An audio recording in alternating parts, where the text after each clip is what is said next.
આ વિડીયોમાં હું તમને ધોરણ 10 વિજ્ઞાનનું ચેપ્ટર નંબર 2 એસિડ બેઝ અને ક્ષાર આ ફૂલ ચેપ્ટરને એકદમ ડિટેલમાં અને મસ્ત રીતે સમજાવીશ કે વિડીયો પૂરો થશે ને ત્યાં સુધીમાં તમને મોટા ભાગના પોઈન્ટ યાદ રહી જશે. વિડીયોની અંદર મેં તમને ખૂબ જ મોસ્ટ આઈએમપી પોઈન્ટ હાઇલાઇટ કરીને આપેલા છે. એ દરેકે દરેક પોઈન્ટ ખૂબ જ મોસ્ટ આઈએમપી છે અને આમાંથી જ તમારી બોર્ડની એક્ઝામમાં પ્રશ્ન પૂછાશે. એટલે બધા પોઈન્ટ એકવાર ધ્યાનથી જોઈ લેજો અને વાંચી લેજો. અને એ સિવાય વિડીયોના એન્ડમાં તમારા માટે એક બોનસ છે. એની અંદર મેં આ ચેપ્ટર નંબર 2 માંથી જેટલા પણ બોર્ડની એક્ઝામ પ્રશ્ન પૂછાયેલા છે પાછલા 4 વર્ષમાં એ બધા ક્વેશ્ચનનું લિસ્ટ આપેલું છે. એટલે તમને ખબર પડે કે બોર્ડની એક્ઝામમાં કેવા પ્રકારના પ્રશ્ન પૂછે છે અને તમારે કેવી રીતના તૈયારી કરવી જોઈએ. બરાબર છે. જનરલી ચેપ્ટર નંબર 2 માંથી 4 માર્કના પ્રશ્ન પૂછાતા હોય છે. 4 માર્કના 2 પ્રશ્ન પૂછાય છે. બરાબર. અને એક એમસીક્યુ પૂછાતો હોય છે. મતલબ કે તમારું 9 માર્કનું આ ચેપ્ટર છે અને ખૂબ જ મોસ્ટ આઈએમપી ચેપ્ટર છે. થોડુંક લાંબુ છે પણ ઇઝી છે. બરાબર છે. વિડીયો થોડોક લાંબુ થશે કારણ કે ચેપ્ટર પણ લાંબુ છે અને એક્ઝામ સમયે જો તમારે રિવિઝન કરવું હોય તો પણ તમારા માટે આ વિડીયો ખૂબ જ યુઝફુલ રહેશે. તો શરૂ કરીએ આપણે ચેપ્ટર નંબર 2 એસિડ બેઝ અને ક્ષાર. શરૂઆતમાં હાઇલાઇટેડ પોઈન્ટ આપેલા તમે જોઈ શકો છો સ્ક્રીન ઉપર. આની પહેલાના ધોરણમાં પણ આવી ગયું હતું કે એસિડ છે એ સ્વાદે ખાટા હોય છે, બેઝ છે એ સ્વાદે તુરા હોય છે. હવે એસિડ છે ને એ લિટમસ પેપરને લાલ બનાવે અને બેઝ છે લિટમસ પેપરને બ્લુ બનાવે. હવે જો તમે બ્લુ લિટમસ પેપરને બેઝમાં નાખો તો શું થાય, લાલ લિટમસ પેપરને એસિડમાં નાખો શું થાય, કન્ફ્યુઝ થતું હોય છે. એવી રીતના યાદ રાખવાની જરૂર નથી. યાદ શું રાખવાનું છે, એસિડ છે એ લિટમસ પેપરને લાલ બનાવે. હવે લાલ લિટમસ પેપરને તમે એસિડમાં નાખો તો એ લાલ જ રહેશે. બ્લુ લિટમસ પેપરને એસિડમાં નાખો તો એ લાલ થઈ જશે. મતલબ કે એસિડ શું બનાવે, લાલ બનાવે. બેઝ છે એ લિટમસ પેપરને ભૂરું બનાવે, મતલબ કે બ્લુ બનાવે. બરાબર છે. તો કોઈ પણ લિટમસ પેપર તમે લઈ લો, બેઝમાં નાખો તો એ બ્લુ થઈ જશે, લાલ નાખો તો બ્લુ થઈ જશે અને બ્લુ નાખો તો એ તો બ્લુ છે જ. બરાબર. તો રીતના યાદ રાખી શકો તમે. હવે લિટમસ છે એ કુદરતી સૂચક છે અને ઇન્ડિકેટર કહેવાય. ઇન્ડિકેટરનો મતલબ શું તમને ખબર હોય તો આપણે જે ગાડીની અંદર ઇન્ડિકેટર હોય, બરાબર, સાઈડમાં જમણી બાજુ જવું કે ડાબી બાજુ જવું તેના માટે આપણે ઇન્ડિકેટર ચાલુ કરતા હોઈએ. એવી જ રીતના લિટમસ પેપર છે એ એક ઇન્ડિકેટર છે. બરાબર. કે એ એસિડ છે કે બેઝ છે, કોઈ પણ દ્રાવણ હોય ને એ એસિડ છે કે બેઝ છે એ ચકાસવા માટે આપણે લિટમસનો ઉપયોગ કરતા હોઈએ છીએ. બરાબર છે. આટલું ક્લિયર થઈ ગયું. તો અહીં લખેલું છે એસિડ અને બેઝ સૂચક રંગો અથવા તો રંગકોનું મિશ્રણ છે જે એસિડ અને બેઝની હાજરી સૂચવવા માટે વપરાય છે. શું છે, ઇન્ડિકેટર. મતલબ કે લિટમસ. હવે લિટમસ દ્રાવણ છે એક જાંબુડિયો રંગ છે. બરાબર છે. એ લાઇકેન નામના છોડમાંથી નિષ્કર્ષિત કરવામાં આવે છે. હવે આ પ્રશ્ન પૂછાશે MCQ ની અંદર અથવા 1 માર્કવાળા પ્રશ્નમાં હેતુલક્ષીની અંદર. લાઇકેન નામના છોડમાંથી આ જે લિટમસ દ્રાવણ છે એ નિષ્કર્ષિત એટલે કાઢવામાં આવતું હોય છે. જનરલી અમુક કુદરતી જે સૂચકો જે પણ તમને મળતા હોય છે, જેમ કે આપણા ઘરમાં વપરાતી હળદર. હળદર છે એ કુદરતી સૂચક છે. એ સિવાય કોબીના પાન, જે લાલ કલરની જે કોબી જ આવતી હોય એના પાન, હળદર. અમુક ફૂલોના નામ છે અલગ પ્રકારના છે અહીંયા. બરાબર. યાદ ન રહી એવા નામ છે પણ તોય તમે એકવાર જોઈ લો. હાઇડ્રીજિનિયા, પછી પેટુનિયા અને જેરાનિયમ. અલગ અલગ શું છે નામ છે ફૂલના. આમાં જેરાનિયમ, આવું નિયમ કયો તો જેરાનિયમ, એવું એ રીતના યાદ રાખી શકો. બરાબર. આમ તો લાલ કોબીજના પાન અને હળદર યાદ રાખો તો પણ ચાલે. આ તમને પ્રશ્ન પૂછાઈ શકે છે. પછી આપણે વાત કરીએ એસિડ અને બેઝની પ્રક્રિયા વિશે. બરાબર. હવે એક વસ્તુ આની પહેલાના પ્રયોગમાં એક આવી ગયો છે. આ પણ પ્રયોગ તમને પૂછાઈ છે 4 માર્કની અંદર. એસિડની ધાતુ સાથેની પ્રક્રિયા. જો જનરલી એસિડ છે એ ધાતુ સાથે પ્રક્રિયા કરે ને તો ક્ષાર અને પાણી બને. જો અહીંયા લખેલું છે એસિડ પ્લસ ધાતુ તો ક્ષાર અને પાણી બને. બરાબર. ક્ષાર કોના, તો ધાતુના ક્ષાર. ના સોરી, પાણી નહીં, હાઇડ્રોજન વાયુ. બરાબર. પાણી ના આવે, હાઇડ્રોજન વાયુ આવે. હવે આનો જે પ્રયોગ છે ને એ ચેપ્ટર નંબર 1 માં પણ આવી ગયો હતો, ઝિંક વાળો. બરાબર છે. અહીંયા ફરીથી જ પ્રયોગ છે, તમે જોઈ શકો છો. જુઓ, સૌથી પહેલા આ પ્રયોગમાં આપણે એકવાર જોઈ લઈ. આમાં જે સમીકરણ છે ને એ તમને આપેલ નથી બુકમાં, અહીંયા લખેલું છે પણ તોય તમે જોઈ શકો છો. કોઈ પણ તમે એસિડ લ્યો, બરાબર, એમાં કોઈ પણ ધાતુ નાખો તો તમને હાઇડ્રોજન વાયુ મુક્ત થશે. બરાબર. અને જે તળિયે વધશે ને એ જે ક્ષાર વધશે, કોનો, એ ધાતુનો ક્ષાર વધશે. અહીંયા દાણાદાર ઝિંક લીધું છે, મતલબ કે ઝિંકના જે કટકા જે લીધું છે. બરાબર. પણ એ મંદ સલ્ફ્યુરિક એસિડ, સલ્ફ્યુરિક એસિડને આપણે H2SO4 કહેતી. શું કહેતી, H2SO4. બરાબર છે. એ રસાયણનો રાજા છે, કિંગ ઓફ કેમિકલ કહેવામાં આવે છે. બરાબર. એક પોઈન્ટ છે તમે આપેલ નથી પણ તમારી નોલેજ માટે. H2SO4, ઝિંક એટલે Zn, જ્યારે તમે મિક્સ કરો છો તો ZnSO4 બને છે પ્લસ H2. હવે આ છે ને વિસ્થાપનની પ્રક્રિયા તમને ખબર હોય તો SO4 છે એ Zn હારે જોડાઈ જાય છે ને H2 જે અલગ થઈ જાય છે. તો આ વિસ્થાપનની પ્રક્રિયા પણ કહી શકાય. ચેપ્ટર નંબર 1 ની તમને ખ્યાલ ના હોય તો ચેપ્ટર નંબર 1 નો ઓલરેડી વિડીયો બની ગયો છે, બરાબર. એની લિંક તમને ડિસ્ક્રિપ્શનમાં મળી જશે, તો ચેનલ ઉપર જઈને તમે વિડીયો જોઈ શકો છો. આવી રીતના તમને બધી વસ્તુ મેં અહીંયા સમજાવેલી છે ચેપ્ટર નંબર 1 ની, બરાબર. તો ZnSO4 શું છે? એ ક્ષાર છે. હવે આ જે નળી છે ને, વિમોચન નળી, અહીંયા રાખેલી છે. નીચે અહીંયા સાબુનું દ્રાવણ રાખેલું છે. સાબુના દ્રાવણમાં છે ને ફુગા થશે, મતલબ કે પરપોટા થશે. એ પરપોટા પાસે તમે મીણબત્તી રાખો ને તો ધડાકા સાથે સળગે છે. ધડાકા સાથે શું કામ સળગે છે? કારણ કે હાઇડ્રોજન વાયુ છે ને એ જ્વલનશીલ છે, મતલબ કે એ ધડાકા સાથે સળગતું હોય છે, એ બ્લાસ્ટ થતું હોય છે, વિસ્ફોટક છે, બરાબર. હાઇડ્રોજન વાયુ એટલે એ તમને ખબર પડે છે કે હાઇડ્રોજન વાયુની હાજરી છે. એ તમારે ચકાસણી કરવા માટે હોય છે. ક્લિયર છે? પછી વાત કરીએ બેઝની ધાતુ સાદીની પ્રક્રિયા. અહીંયા NaOH આપેલું છે, એ શું છે? બેઝ છે, બરાબર છે.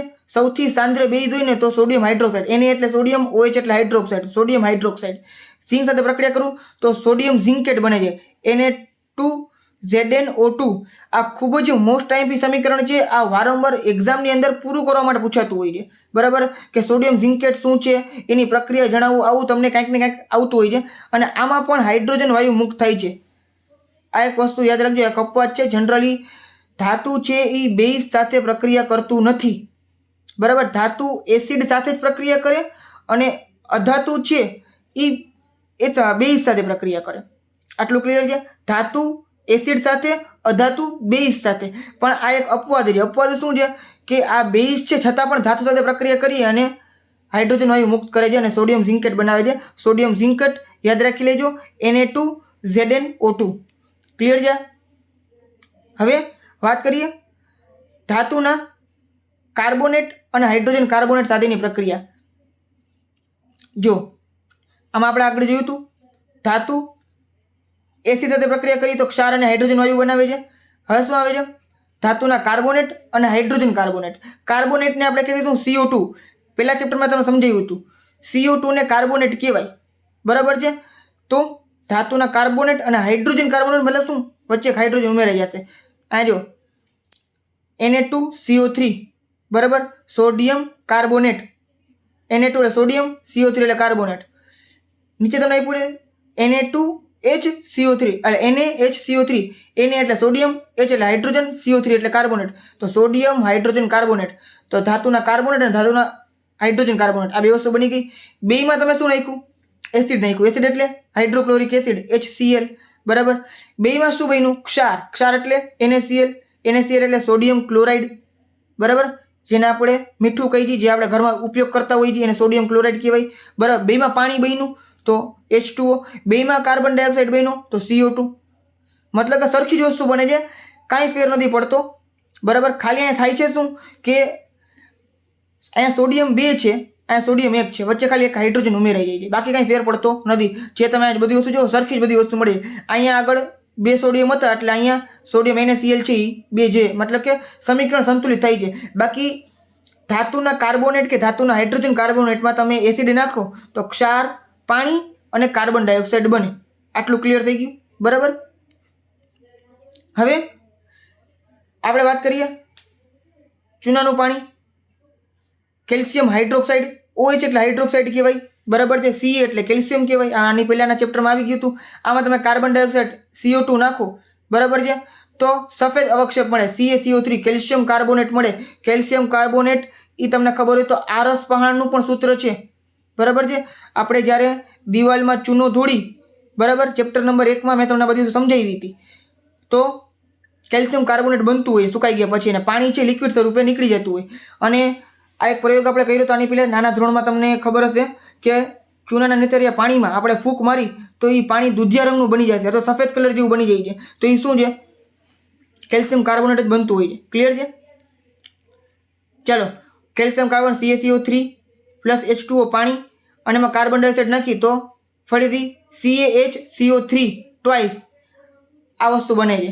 જો ચૂનાનો પથ્થર, ચોક, આરસ પાણી જે માર્બલ કહી છે, કેલ્શિયમ કાર્બોનેટ ના વિવિધ રૂપો છે. આ તમને પૂછી શકે છે. કેલ્શિયમ કાર્બોનેટના અલગ અલગ રૂપ કે છે તો ચૂનાનો પથ્થર જે આપણે હમણાં જોયું, બરાબર.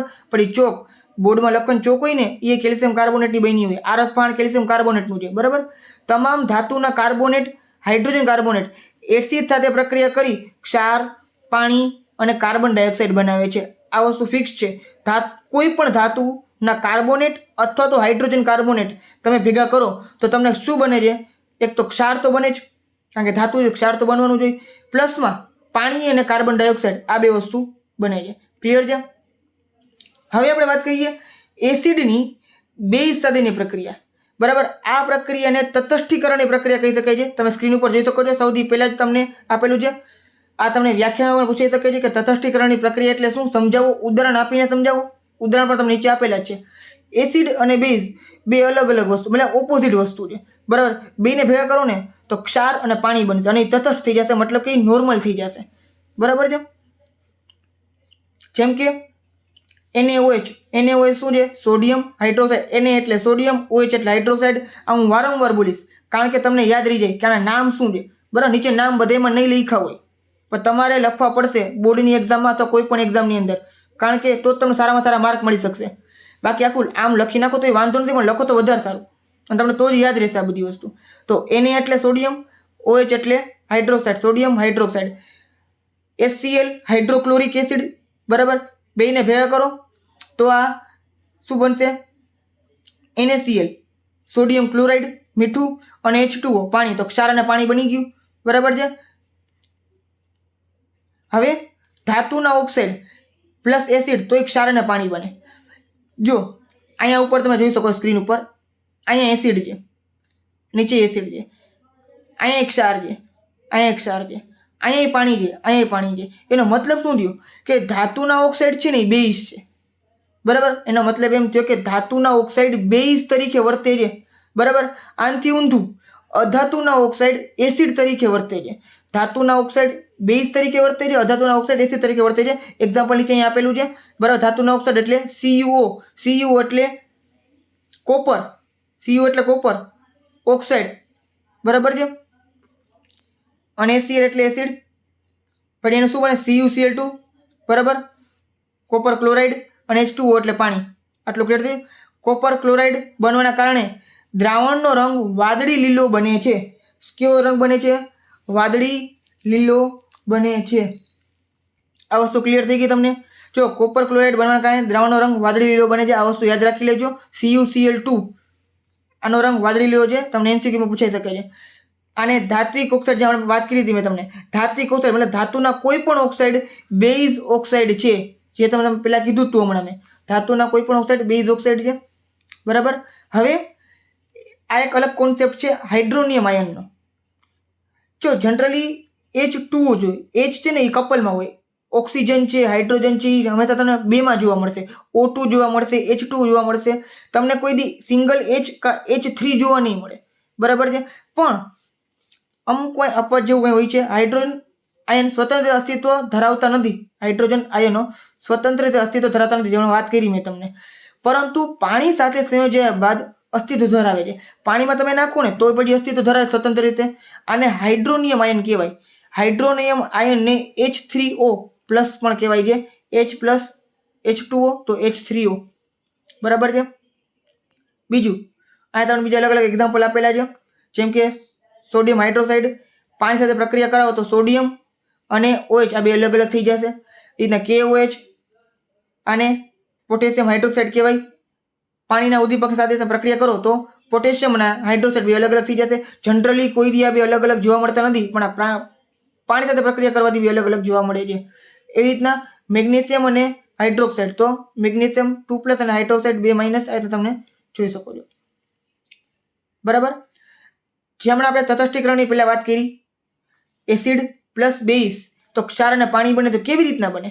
તો જો કોઈ પણ એસિડની અંદર હાઇડ્રોજન હોય જ. એસિડ હાઇડ્રોજન વગર બનતું જ નથી. એસિડ હોય અહીંયા હાઇડ્રોજન હોય. એવી જ રીતના બેઝ હોય ને OH હોય. શું હોય? હાઇડ્રોક્સાઇડ હોય. O અને H, OH હોય. એ ફિક્સ છે. આ ફિક્સ છે. તમે કોઈ પણ એસિડ જોઈ લો, H2SO4 હોય, NaOH હોય. એને તો બેઝ છે, જો કે બરાબર. HCl હોય, બરાબર. CH3COOH એસિટિક એસિડ હોય, કોઈ પણ એસિડ હોય, બરાબર. એસિડમાં H હોય જ અને બેઝમાં હાઇડ્રોક્સાઇડ હોય. જેમ કે આપણે આ બેઝ જોઈએ, આપણે આ બધા બેઝ છે, NaOH, KOH, MgOH, આ બધા બેઝ છે. મતલબ જ્યાં OH હોય ને હાઇડ્રોક્સાઇડ હોય, બરાબર છે. મતલબ કે બેઝ હોય. તો એસિડ અને બેઝ જ્યારે ભેગા કરીએ આપણે, તો અહીંયાથી હાઇડ્રોજન અને અહીંયાથી OH આ બે અલગ થઈ જશે. H અને OH ભેગા અલગ થઈ જશે અને પછી ભેગા થશે, બરાબર. પોતાના જે સમીકરણ હોય છે, પોતાનું દ્રાવણ હોય, જેમાંથી અલગ છૂટા પડી અને પોતે ભેગા થશે ક્યાં? સાઈડમાં, બરાબર. એટલે HOH બનશે. HOH નો મતલબ હવે આપણે આવી રીતે લખશી નહીં. HOH શું લખશી? H2O લખશી. એટલે શું બની ગયું? પાણી, બરાબર. અને બાકીનું જે આપણે અહીંયા આપેલું છે X અને M, તો MX બની જશે. MX શું છે? એક પ્રકારનું ક્ષાર છે, બરાબર. જે હમણાં આપણે પહેલા જ વાત કરી, બરાબર. જેમ કે અહીંયા જો, અહીંયા H અને અહીંયા OH ભેગા થઈને H2O બન્યું. અહીંયા Cl અને Na, તો અહીંયા NaCl બન્યું, બરાબર. અને કોઈ પણ તત્વ મેં તમને કીધું હતું આની પહેલા ચેપ્ટરમાં કીધું હતું કે આવા કોઈ પણ તત્વ હોય ને જે સંયોજન થતું હોય, એમાં ધાતુ પહેલા હોય, અધાતુ પછી હોય. આવા સંયોજનમાં ધાતુ અને અધાતુનું જ કોમ્બિનેશન હોય, બરાબર. સોડિયમ ધાતુ છે, ક્લોરીન છે એ અધાતુ છે. આટલું ક્લિયર? ચલો હવે હાઇલાઇટેડ પોઈન્ટ કરીને તમને આપેલું છે, એકવાર ધ્યાનથી જોઈ લ્યો. એસિડ અને બેઝ, આ પ્રશ્ન તમને પૂછાશો કે એસિડ અને બેઝ છે એ પહેલાં તો પાણીમાં ઓગળવામાં આવે તો એ કયું વર્તન કરે છે? તો એ શું છે? તો ઉષ્મા શોષક છે કે ઉષ્મા ક્ષેપક છે? તે ઉષ્મા ક્ષેપક છે. મતલબ કે તમે એસિડ અને બેઝમાં પાણી નાખો ને તો ગરમી નીકળે, ગરમી બારે આવે, બરાબર છે. અને જ્યારે ગરમી બારે આવે ને, જેમ કે સાંદ્ર નાઇટ્રિક એસિડ છે, સલ્ફ્યુરિક એસિડ છે, આને પાણી સાથે મિશ્ર કરીને તો ખૂબ જ ધ્યાન રાખવું પડે. એને કાચના સળિયા વડે ધીમે ધીમે હલાવતા રહેવું પડે અને ધીમે ધીમે પાણીનો ઉમેરો કરવું પડે. જો તમે એકેરે પાણી નાખો કે એકેરે હલાવો ને તો શું થાય?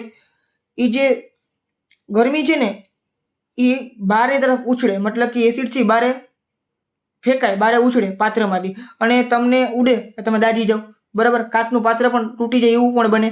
સાંદ્ર સલ્ફ્યુરિક એસિડ છે એનો ધુવાણો પણ ખૂબ જ ખરાબ હોય. તમે શ્વાસમાં આવે ને તો જે આપણા ફેફસા છે ને એ પણ બાળી નાખે. એટલે એકવાર એકદમ સાવચેતી રાખીને આ બધું કામ કરવામાં આવતું હોય છે એસિડ અને બેઝનું, બરાબર છે. એટલે ફરી ધ્યાનમાં રાખવાનું રહે કે એસિડ અને બેઝને આપણે જ્યારે નોર્મલ કરતા હોય, પાણી નાખીને આપણે શું કરતા હોય? મંદન કરતા હોય. જ્યાં મંદન લખેલું છે, એસિડ અથવા બેઝને પાણી સાથે મિશ્ર કરવામાં આવે તો એની સાંદ્રતામાં શું થાય છે? ઘટાડો થાય છે. પછી શું થશે?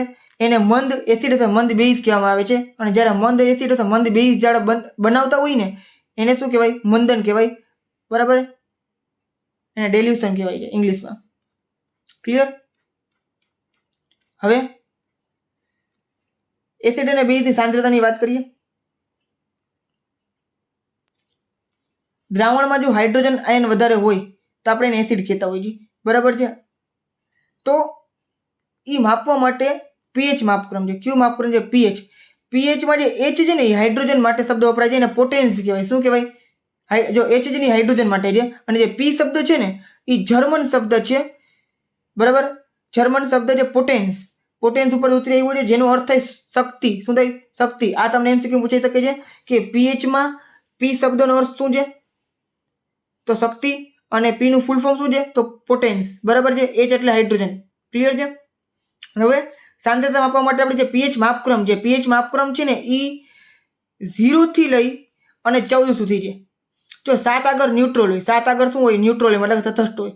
7 થી તમે જેમ ડાબી બાજુ જાઓ, બરાબર, તમારી ડાબી બાજુ, બરાબર છે, તો 7 થી ઊંધું આવે 6, 5, 4, 3, 2, 1, 0. તો એસિડિકતા વધતી જાય, મતલબ કે લાલ કલર વધતો જાય. તમે જોઈ શકો છો કલર આપેલો લાલ કલર વધતો જાય, મતલબ એસિડિકતા વધતી જાય. અને તમે 7 થી ઉપર જાઓ 8, 9, 10, 11, 12, 13, 14, બરાબર, તો એ બેઝતા વધતી જાય, મતલબ કે એ વધારે પડતું બેઝિક થતું જાય. અહીંયા તમે બ્લુ કલર વધતો જોવા મળે છે, બરાબર. જુઓ શુદ્ધ પાણીની સાંદ્રતા છે, શુદ્ધ પાણી કયો કે રુધિર કયો સાંદ્રતા 7.4 છે. લીંબુનો રસ છે એ 2.2 ની pH ક્રમ છે. આપણા જઠરની અંદર જે જઠર રસ આવેલો હોય એ ખૂબ જ એસિડિક છે, 1.2 છે, બરાબર. સામે તમે મિલ્ક ઓફ મેગ્નેશિયા, બરાબર, MgOH ટ્વાઇસ, એને મિલ્ક ઓફ મેગ્નેશિયા કહેવાય. આપણે જે ઈનો પીતા હોય ને, બરાબર, ઈનોની અંદર મિલ્ક ઓફ મેગ્નેશિયા આવે કારણ કે એન્ટાસિડ છે. એન્ટાસિડનો મતલબ શું? એ આપણા પેટની અંદર જે એસિડિટી હોય ને વટાડવા માટે કામ આવે. હમણાં તમને આગળ આવશે, અત્યારે આપણે જોશી.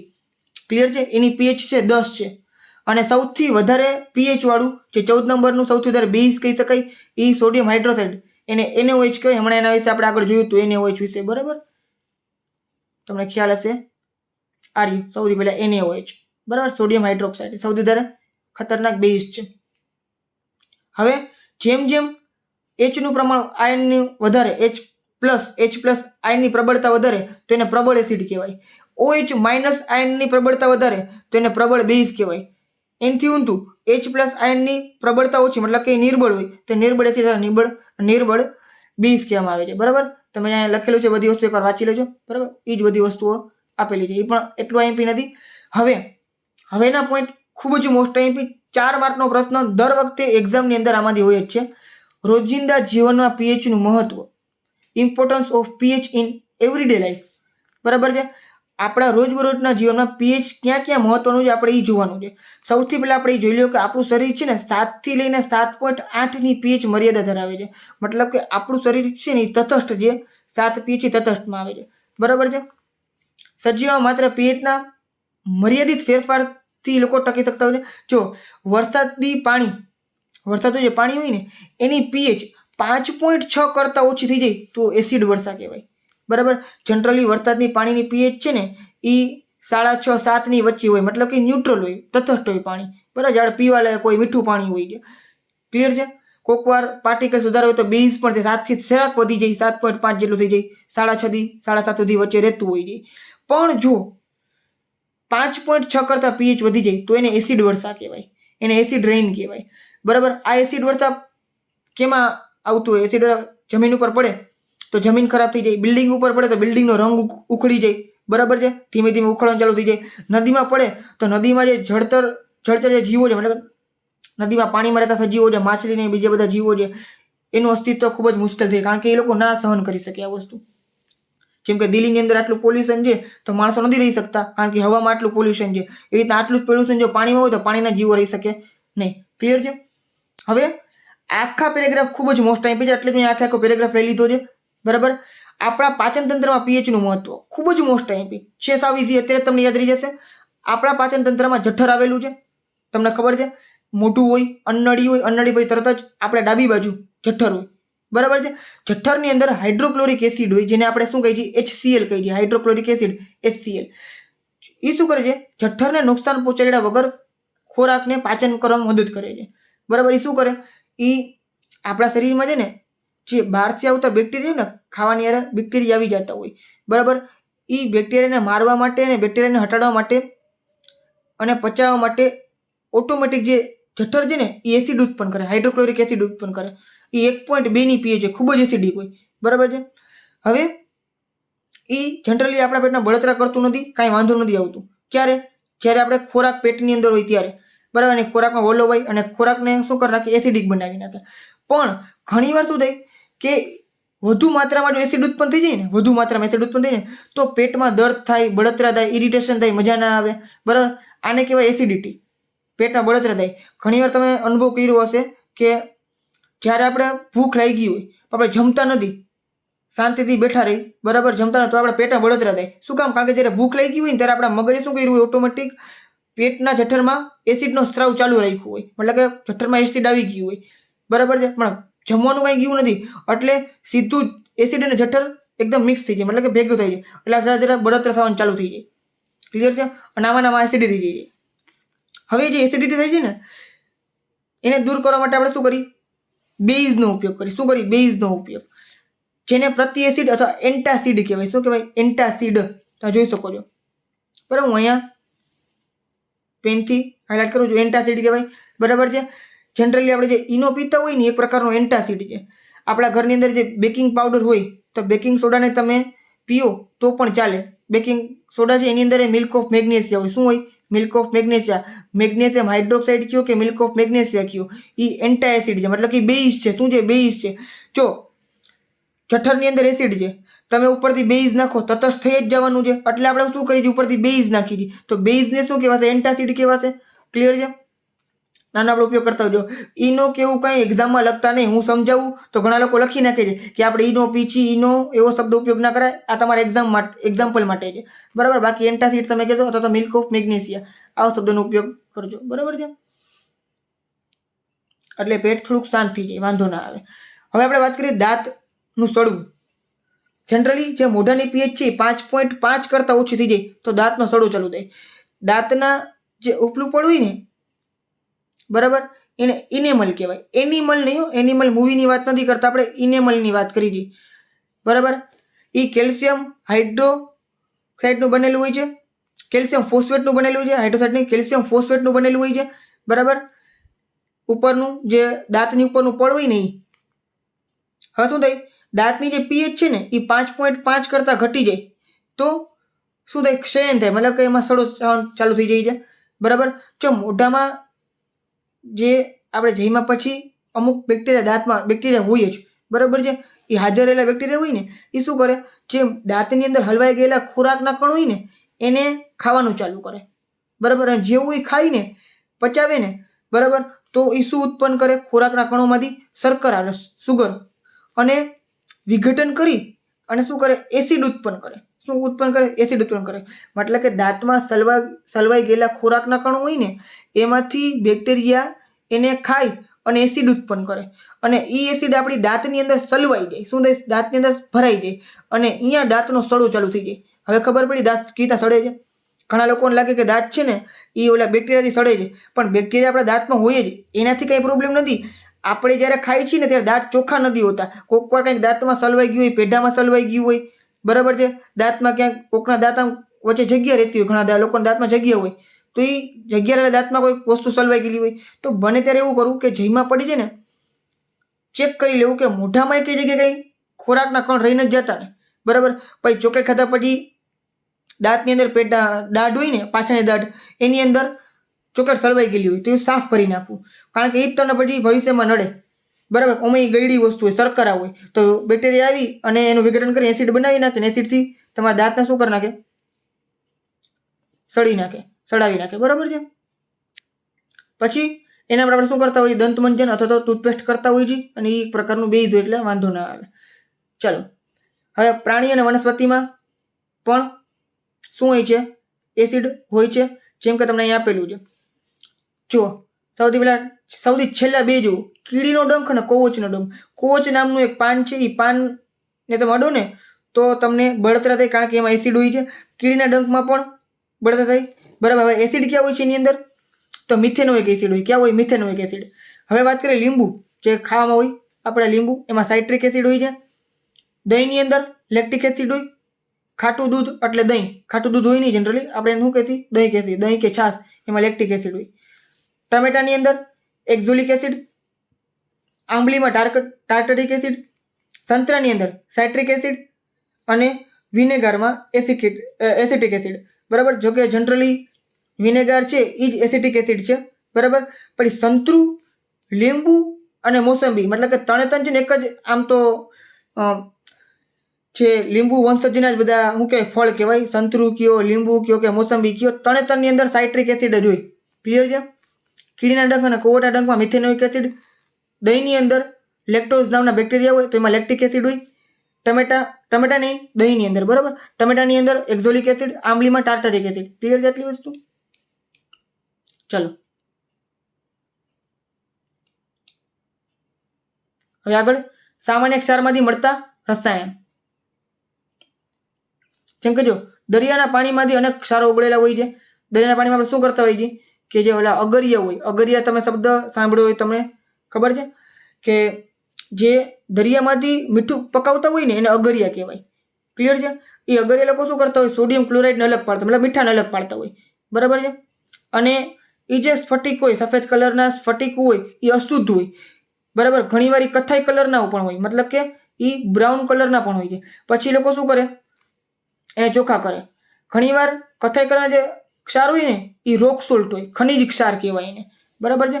જ્યારે ભૂતકાળમાં જ્યારે દરિયાનું પાણી સુકાઈ ગયું હોય ત્યારે ખનિજ ક્ષારના સ્તરો બન્યા હોય, અને ખનિજ ક્ષાર જે કોલસાની જેમ જ ખોદકામ કરતી આપણે મળી આવતા હોય ઘણીવાર, બરાબર. તો આ થોડી વધારાની માહિતી છે, એ તમને એક્ઝામમાં પૂછાતી નથી પણ તમારી જાણકારી માટે. હવે આપણે આગળ વાત કરીએ સોડિયમ હાઇડ્રોક્સાઇડની. ખૂબ જ મોસ્ટ ટાઈમ પોઈન્ટ છે. 4 માર્કનો એક પ્રશ્ન આમાંથી દર વખતે આવતો હોય. સોડિયમ હાઇડ્રોક્સાઇડ એટલે શું, તેની બનાવટ જણાવો. બરાબર. હવે આના માટે આપણી પાસે એક આકૃતિ છે. બરાબર, એકવાર તમે જોઈ લ્યો. આકૃતિ ઉપર જ આપણે બધી વસ્તુ સમજવાની છે. હજો સોડિયમ હાઇડ્રોક્સાઇડ એટલે NaOH, જેની pH 14 હતી. હમણાં આપણે આગળ જોયું હતું. બરાબર, NaOH. હવે NaOH બનાવવા માટે એક જ મિનિટ, ચાલો.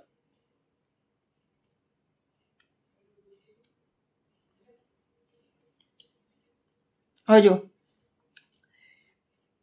આપણી પાસે શું છે,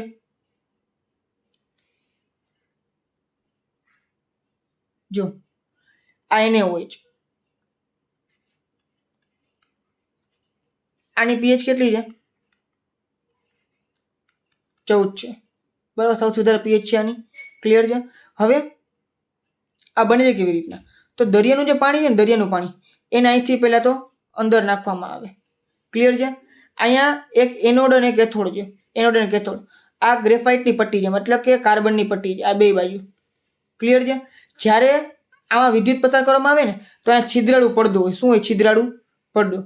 તો અહીંયાથી દરિયાનું પાણી હોય ને, તમને ખબર જ હશે કે દરિયાના પાણી અને પ્લસમાં આ ક્લોર આલ્કલી પ્રક્રિયા છે. આ પ્રક્રિયાને શું કહેવાય છે? ક્લોર આલ્કલી પ્રક્રિયા. હજો એકવાર તમને આગળથી સમજાવી દઉં. ચાલો, સોડિયમ હાઇડ્રોક્સાઇડ જલીય દ્રાવણમાં વિદ્યુત પસાર કરવામાં આવે ને સોડિયમ ક્લોરાઇડના. બરાબર, જે આપણે આ દરિયાનું પાણી શું કામ લીધું? દરિયાના પાણીમાં શું હોય? સોડિયમ ક્લોરાઇડ હોય. કારણ કે અહીંયા એક વસ્તુ તમે ધ્યાનમાં રાખજો, જ્યારે પણ અહીંયા શું હશે? H2O હશે પ્લસ NaCl હશે. તો અહીંયા ક્લોરીન આવી ગયું, સોડિયમ આવી ગયું અને H2O આવી ગયું. આપણે બનશે શું? તો NaOH બનશે, સોડિયમ હાઇડ્રોક્સાઇડ બનશે. અને ક્લોરીન છે ને Cl2 એ અલગ થઈ જશે. આટલી વસ્તુ ક્લિયર થઈ ગઈ તમને? બરાબર. ફરીથી એકવાર આપણી પાસે શું છે? સોડિયમ ક્લોરાઇડનું પાણી, મતલબ કે NaCl પ્લસ H2O. એને શું બનશે? NaOH પ્લસ Cl2 આવું બનશે. આને સંતુલિત કરવાની જરૂર નથી, તો ખાલી સમજી લો તમે. બરાબર છે. જો હવે આ જે સોડિયમ ક્લોરાઇડના જલીય દ્રાવણ છે એમાં તમે શું નાખો છો? વિદ્યુત પસાર કરો છો. બરાબર. તો શું થશે કે એમાંથી સોડિયમ હાઇડ્રોક્સાઇડ બનશે.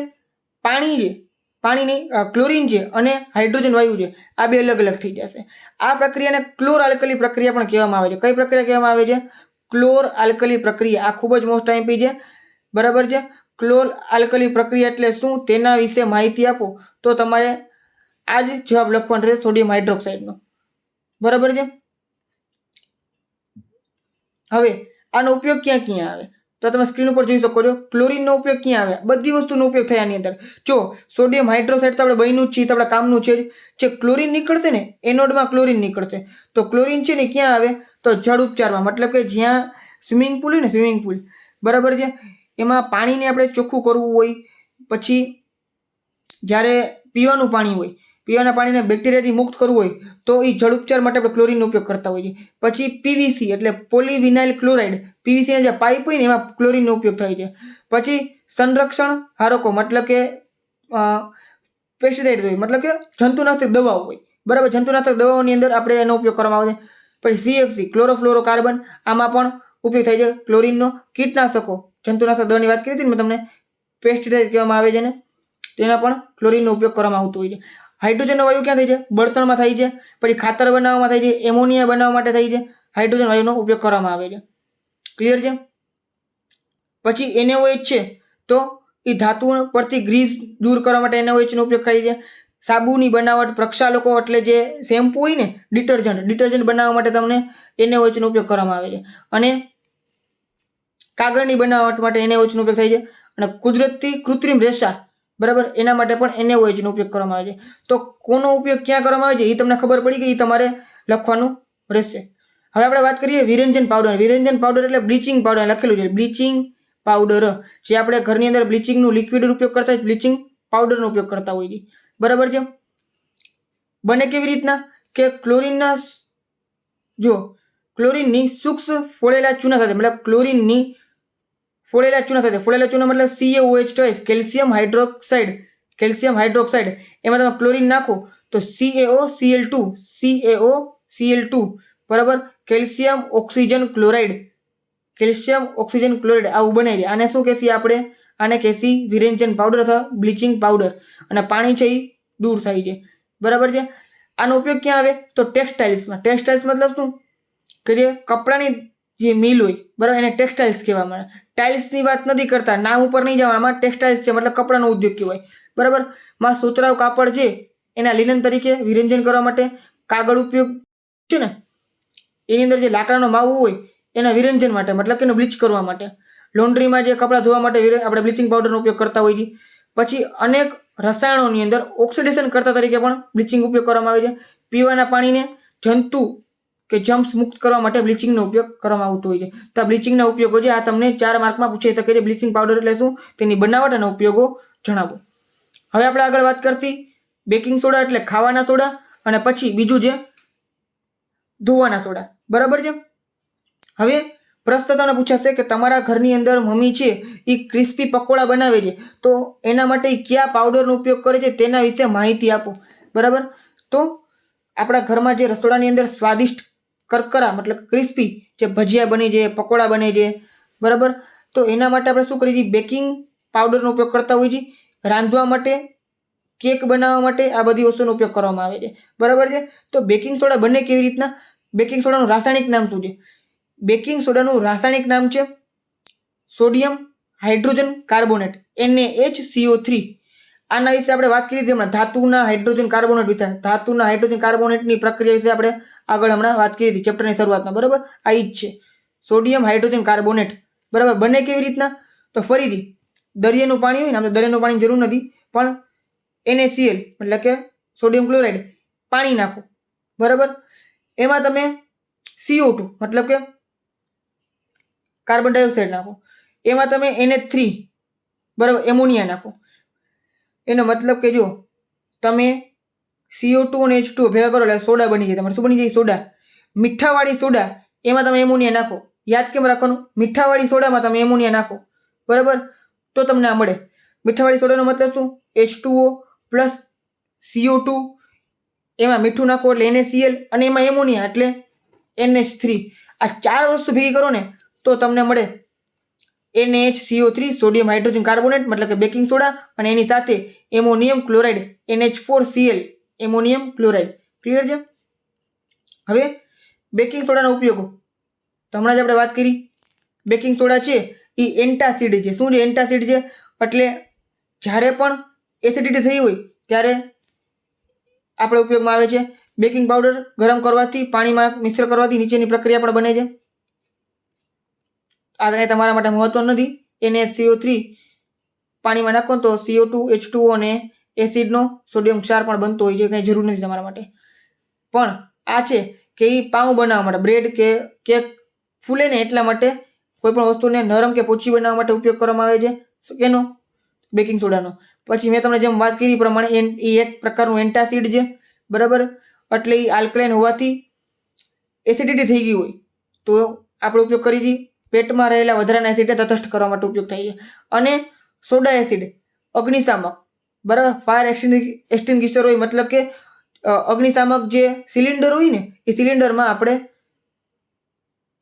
ઉપયોગ કરતા હોઈએ છીએ સોડિયમ હાઇડ્રોજન કાર્બોનેટનો, મતલબ કે બેકિંગ સોડાનો. ક્લિયર? હવે વાત કરીએ વોશિંગ સોડા, ધોવાના સોડા, બરાબર. આમાં ખાલી હાઇડ્રોજન કાઢી નાખવાનું. ઉપરમાં જે હાઇડ્રોજન હતું ને, હાઇડ્રોજન શબ્દ કાઢી નાખવાનો. Sodium carbonate Na2CO3 sodium carbonate એટલે શું બનશે? વોશિંગ સોડા, બરાબર છે. ધોવાના સોડા. તો સોડિયમ કાર્બોનેટનું પુનઃ સ્ફટિકરણ કરવાથી ધોવાના સોડા મળે છે, બરાબર છે. આ એક બેઝ ક્ષાર છે, મતલબ કે જો sodium hydrogen carbonate, sodium carbonate બે બેઝ ક્ષાર છે, મતલબ કે બે બેઝ છે, બરાબર છે. સૂત્ર સાવ સહેલું, Na2CO3 10H2O, સામે જ તમને મળશે Na2CO3 10H2O. ફેર એટલો પડશે, અહીંયા પ્લસ છે, અહીંયા ખાલી ટપકું છે, મતલબ કે ગુણાકાર છે, પ્લસ નથી. આ તમારે લખી નાખવાનું, સાવ ઈઝી છે, બરાબર. Sodium hydrogen carbonate plus 10H2O, તો સોડિયમ હાઇડ્રોજન કાર્બોનેટ Na2CO3 અને 10H2O. હવે ઉપયોગ ક્યાં આવે છે? તો કાચ, સાબુ, કાગળ ઉદ્યોગમાં આપણે ઉપયોગ કરીશું, વોશિંગ સોડાનો ઉપયોગ કરીએ છીએ. પછી બોરેક્સ એક પ્રક્રિયા છે, બરાબર, એમાં સોડિયમ સંયોજન કરવા માટે ઉપયોગ કરવામાં આવે છે. પછી ધોવાનો સોડા, સોડિયમ કાર્બોનેટ, એ ઘરની અંદર સફાઈ કરવા હોય, એટલે દિવાળી ઉપર આપણે ઘરકામ કરતા હોય તો જમીન કે છો ધોવી હોય, બરાબર, જમીન લાદી ધોવી હોય તો આપણે વોશિંગ પાવડરનો ઉપયોગ કરતા હોઈએ છીએ. પછી પાણીની કઠિનતા દૂર કરવા માટે, પાણીમાં જો ક્ષાર વધારે હોય ને તેને કઠિન પાણી કહેવાય, ક્ષાર ઓછા હોય તો નરમ પાણી કહેવાય, બરાબર. તો એ વધારે ક્ષાર હોય ને તેને કઠિન પાણીની કઠિનતા દૂર કરવા માટે સોડિયમ કાર્બોનેટ એટલે કે ધોળા સોડાનો ઉપયોગ કરતા હોઈએ છીએ. ક્લિયર છે?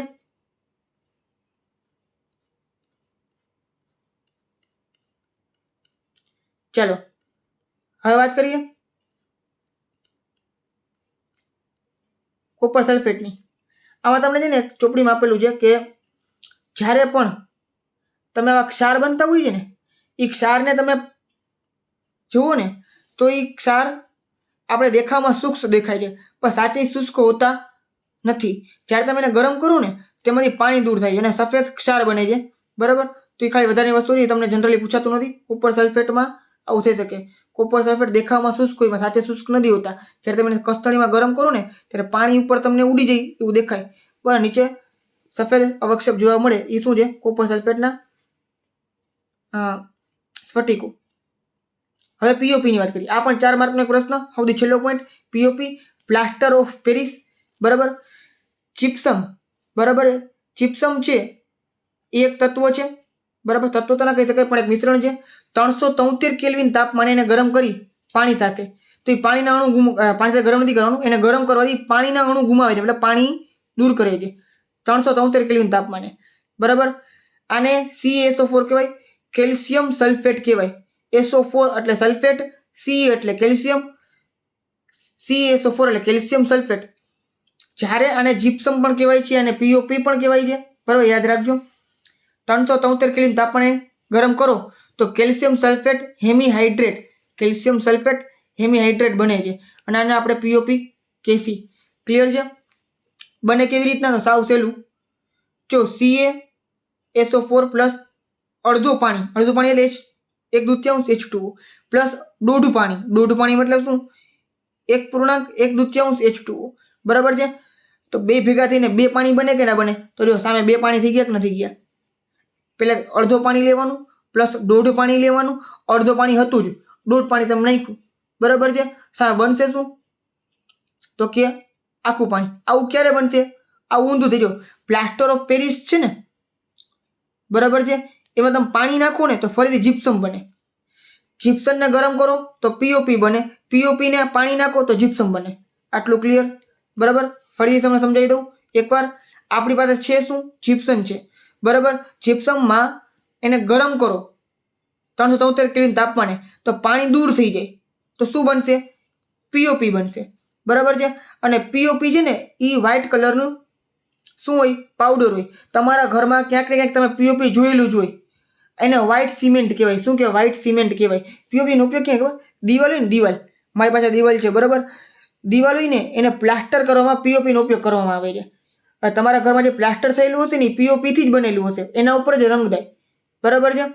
તો જે પીઓપીનો પાવડર બન્યો કેવી રીતના? જીપ્સમને ગરમ કરી તો પાણી ઉડી ગયું, તો શું બની ગયું? પાવડર બની ગયું. તો પાવડર કેનો છે? પીઓપીનો પાવડર છે.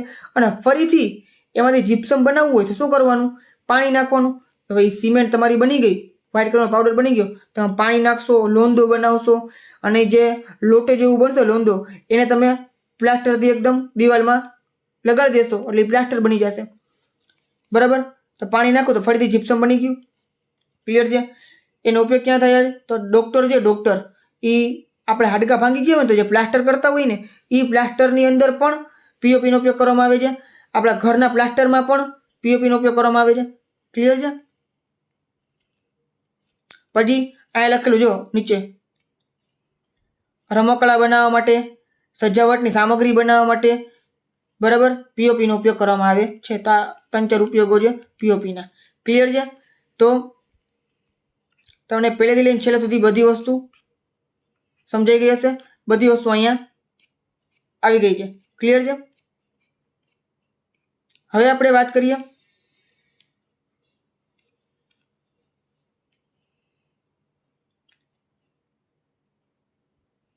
આઈએમપી ક્વેશ્ચન આન્સરની, બોર્ડના પૂછાયેલા પ્રશ્ન જવાબ. બરાબર છે. હવે અહીંયા મેં તમને ક્વેશ્ચન આપેલા છે, આન્સર તમને આ વિડીયોની અંદર જ મળી જશે. ક્યારે મળી જશે? તો કે ભાઈ આપણે ઉપર જે પીડીએફ હતી ને, જે ઉપર જે બધા પોઈન્ટ્સ આપેલા હતા ને, એમાં જ તમને આન્સર મળી જશે. હું તમને એકવાર બધા ક્વેશ્ચન જોઈને કહું. બરાબર, આ તમારા સ્વાધ્યાયના જ એમસીક્યુ છે, એકવાર તમે ધ્યાનથી જોઈ લેજો. બરાબર, એક દ્રાવણમાં લાલ લિટમસ પેપર ભૂરું બનાવે છે, તો એ દ્રાવણની પીએચ કેટલી હોય? તો જો ભૂરું બનાવે મતલબ શું? એ બેઝ હશે. ભૂરું શું બનાવે? બેઝ હશે. તો જો બેઝ શું હોય? 10 થી ઉપર હોય ને બેઝ હોય. 10 નહીં, 7 થી ઉપર હોય ને એ બેઝ હોય. 7 થી નીચે શું હોય? એસિડ હોય. ત્યાં જે 10 આન્સર છે એ સાચો છે, કારણ કે 7 થી ઉપર છે. બરાબર, એક દ્રાવણમાં ઈંડાના પીસેલા કવચ કોષ સાથે પ્રક્રિયા કરી વાયુ ઉત્પન્ન કરે છે, ચૂનાનું દૂધિયું પાણી બનાવે છે. બરાબર, તો એ દ્રાવણ કયું હશે? ચાલો આનો જવાબ તમારે આપવાનો રહેશે. બરાબર, આમ તો સાવ ઇઝી છે. દૂધિયું બનાવે છે, ક્યારે બનાવતું હોય? તો ખબર એસિડ હોય ત્યારે. બરાબર, તો એ શું હશે? HCl હશે. પછી આ બધા એમસીક્યુ છે તમારા. અપચામાં આપણે એન્ટાસિડનો ઉપયોગ કરવામાં આવે છે. બરાબર, પછી આ તમારે ગણતરી કરવાની રહેશે કે 10 ml NaOH દ્રાવણમાં 8 ml HCl વડે સંપૂર્ણ તટસ્થીકરણ થાય છે, તો NaOH નું 20 ml દ્રાવણ લઈએ તો તટસ્થીકરણ કરવા માટે HCl કેટલું લેવું પડે? મતલબ કે જો અહીંયા આપણે NaOH 10 માંથી 20 કર્યા ને, તો આ આપણે HCl છે એ 8 માંથી શું કરવા પડે? 16 કરવા પડે, એટલે ડબલ કરવા પડે. ક્લિયર? ઇઝી છે. પછી હળદર છે એ બેઝ પદાર્થ સાથે કેવો રંગ આપે છે? તો હવે આનો જવાબ તમારે ફરીથી ઉપર જોવું પડે. હળદર કેવો રંગ આપે છે? આમ તો લાલાશ પડતો કથ્થાઈ રંગનો છે એ આપતું હોય છે. ક્લિયર છે? મેં તમને જવાબ આપી દીધો. તો આ બધા તમારા એમસીક્યુ છે. હવે આપણે મોટા પ્રશ્નની વાત કરી. આ ચેપ્ટરમાંથી 4 માર્કવાળા ખૂબ જ મોટા પ્રશ્ન, ખૂબ જ મોટા તો નહીં, આમ તો મોટા પ્રશ્ન કહી શકાય. બરાબર, પૂછાતા હોય છે. 2 પ્રશ્ન પૂછાય છે, એકવાર બધા ક્વેશ્ચન જોઈ લ્યો. દાણાદાર ઝીંકનો પ્રયોગ હમણાં આપણે સૌથી ઉપર કર્યો. બરાબર, આ પ્રશ્ન 4 માર્કનો છે. આ પ્રયોગ તમને પૂછાય છે. દાણાદાર ઝીંકની મંદ સલ્ફ્યુરિક એસિડ સાથેની પ્રક્રિયા. બરાબર, આકૃતિ સાથે વર્ણન કરવાનું છે, સમીકરણ પણ લખવાનું છે. પછી આપણા પાચન તંત્રના પીએચનું મહત્વ મેં તમને સમજાવ્યું હતું. જઠર હોય છે, એસિડ હોય છે, હાઇડ્રોક્લોરિક એસિડ હોય છે, આ બધી વસ્તુ. બરાબર, એસિડિટી થઈ જાય સમજાવ્યું હતું. પછી વિરંજન પાવડર વિશે વાત થઈ ગઈ. પછી 8મો પ્રશ્ન, રસોડામાં ક્રિસ્પી પકોડા બને છે, તો હમણાં મેં તમને સમજાવ્યું હતું ખાવાના સોડા વિશે. બરાબર છે, સોડિયમ હાઇડ્રોજન કાર્બોનેટ આઈ જ છે. હવે કેવી રીતના બને, એની બનાવટ, એના ઉપયોગો તમારે લખવાના રહેશે. પછી ધોવાનો સોડા, એ પણ પ્રશ્ન આવી ગયો, એના પણ 4 ઉપયોગ આપણે જોઈ લીધા. પછી પીએચ માપક્રમ વિશે માહિતી આપો.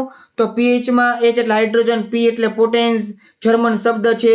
પછી શક્તિનો અર્થ શક્તિ થાય છે. પછી એનું મહત્વ શું, તમારે થોડી ઘણી માહિતીમાં લખી નાખવાની. પછી મનુષ્યના પાચનના પીએચનું મહત્વ, એ તો આપણે હમણાં આગળ વાત કરી, એ જ પ્રશ્ન રિપીટ છે. વિરંજન પાવડર, ફરીથી આ પ્રશ્ન રિપીટ આવ્યો. બરાબર છે. પછી આ બધા તમારે પૂરા કરવાના છે.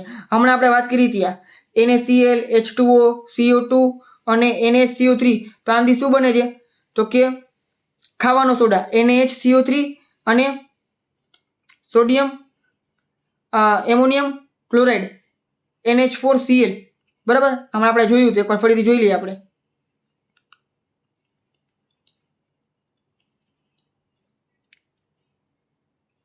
જો આ રહ્યું, આ એક સમીકરણ છે કે નહીં? બરાબર, NH4Cl અને NaHCO3. તો બધી વસ્તુ તમને આમાં આપી દીધી છે.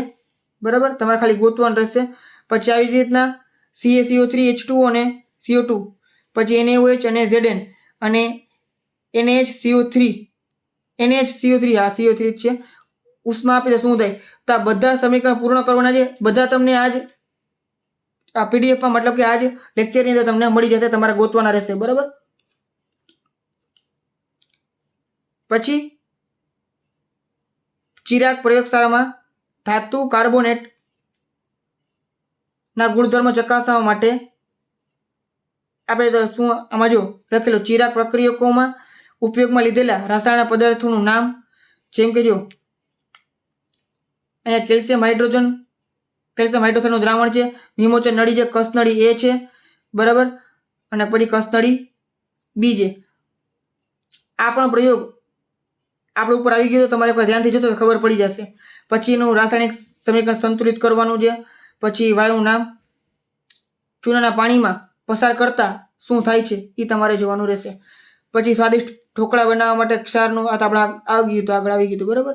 સ્વાદિષ્ટ ઢોકળા કયો કે પકોડા કયો બધું કયો તમારે ધોવાનો ખાવાનો સોડાનો જ ઉપયોગ કરવાનો આવે છે. પછી પીઓપી વિશે મેં તમને કીધું હતું, પીઓપી વિશે બરાબર, પ્લાસ્ટર ઓફ પેરિસ 4 માર્ક પૂછાઈ છે. પછી આલ્કોહોલ અને ગ્લુકોઝ જેવા સંયોજનોમાં હાઇડ્રોજન ધરાવે છે, પરંતુ તેઓ એસિડની માફક વર્ગીકૃત થતા નથી. સાબિત કરવા માટે એક પ્રવૃત્તિ વર્ણવો. તો આ એક અલગ પ્રશ્ન તમને ચોપડીમાં મળી જશે બરાબર છે. પણ આ એટલો બધો મોસ્ટ આઈએમપી છે નહીં, કારણ કે બોર્ડમાં 1000 પૂછાયેલો છે બરાબર. દાણાદાર ઝીંકની મન સલ્ફ્યુરિક એસિડ સાથેની પ્રક્રિયા, સૌથી પહેલો પ્રયોગ. પછી સોડિયમ કાર્બોનેટ મતલબ કે ધોવાનો સોડા બરાબર, એની હાઇડ્રોક્લોરિક એસિડ સાથેની પ્રક્રિયા. તો ધાતુના કાર્બોનેટ અને હાઇડ્રોક્લોરિક એસિડ સાથે પ્રક્રિયા શું થાય છે? ક્ષાર, પાણી અને કાર્બન ડાયોક્સાઇડ બને છે. હમણાં આગળ આપણે જોઈ લીધું હતું, તો એ તમારે જોવાનું છે.